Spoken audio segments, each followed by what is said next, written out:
กองประชุมคณะกรรมการหัวมือหักษาความสงบเรียบร้อยตามชายแดนลาวกัมพูชาครั้งที่ 3 ปี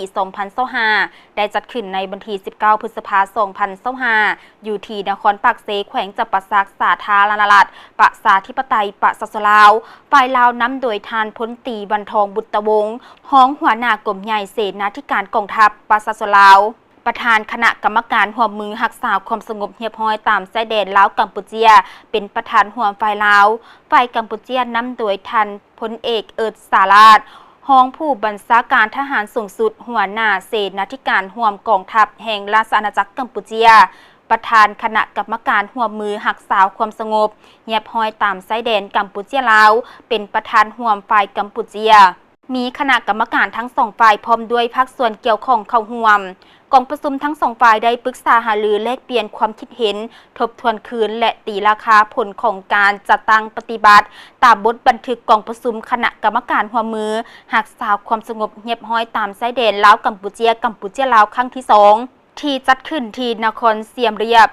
แขวงเสียมเรียบราชอาณาจักรกัมพูชาในวันที่ 30 เมษายน 2024 ที่ผ่านมา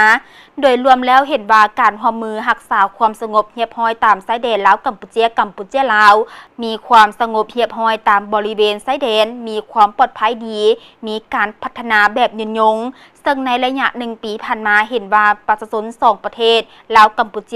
ชาลาวได้ไปมาหาสู่ค้าขายร่วมกันอย่างเป็นปกติ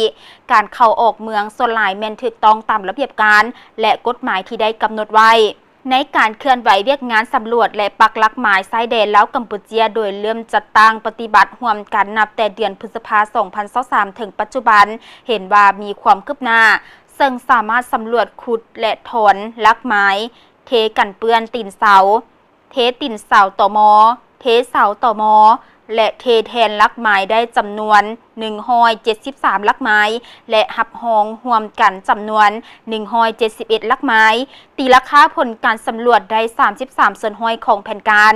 ในด้านหัวมือระดับท้องถิ่นกองบัญชาการทหารแขวงจับปะซักอัตตปือและกองพลที่ 5ของสาธารณรัฐประชาธิปไตยประชาชนลาวได้ประสานสมทบกับบรรดากองบัญชาการทหารแขวงแม่ทัพภาคกองพลน้อยที่ 9ของราชอาณาจักรกัมพูชา